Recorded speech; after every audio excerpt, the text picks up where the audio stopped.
Welcome to the Deep Dive. We're diving headfirst into a fascinating world today. Number theory, some Python programming, and a brain teaser that's challenged minds for years. Sounds intriguing. It is. It's all about Project Euler, specifically Problem 3. And let me tell you, this one's a classic. It is a classic, and you know what? It's deceptively simple. You look at it, you're like, oh, I got this, but then... But then you start digging into it. It's like, oh, wait a minute. Exactly. And that's what we're here for, to Mhm. break it down, make it fun, and hopefully inspire you to tackle some of these challenges yourself. So, Problem 3, right? It throws this big number at us, and I mean big, and asks for its largest prime factor. That's right, the largest prime factor. Yet, our sources actually start us off a little gentler. They give us a smaller example first, if I remember correctly. Yeah, they use the number 13,195. Right, 13,195. Right. And they tell us its prime factors, which are... 5, 7, 13, and 29. There you go. Yeah. See, that's not so bad.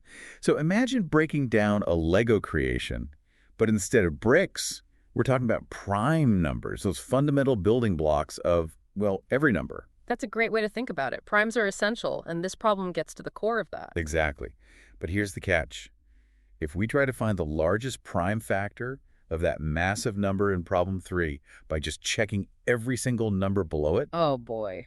we'd be here a while. We'd be here a long while. And that's where choosing the right strategy is key, like finding the most efficient route on a map. You don't want to take the scenic route when you've got a destination in mind. Exactly. So how do we make sure we're taking the Autobahn of algorithms here? Okay, so think about it this way. We can start testing for divisibility by the smallest prime numbers first. Like, let's start with 2. Okay, so starting small makes sense. Right. If the number is divisible by 2, boom, we found a prime factor. We divide our big number by that factor and continue the process.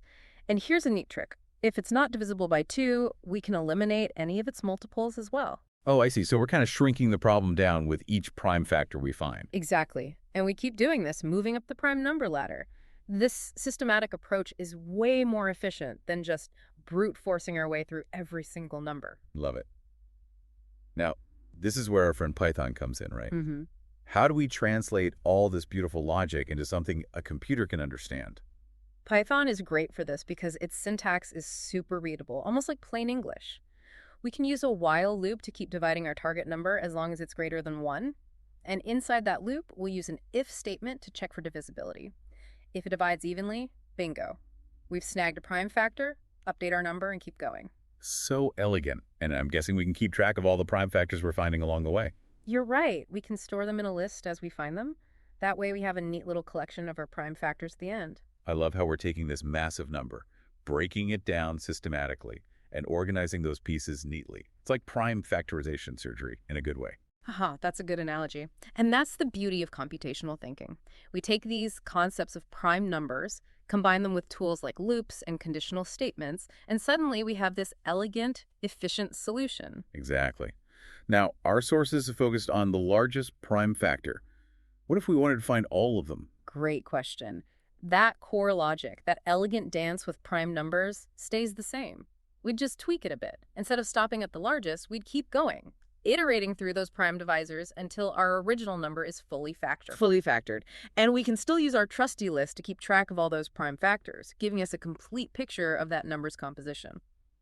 Amazing. We've gone from 0 to prime factorization heroes in just a few minutes. And that's the beauty of Project Euler.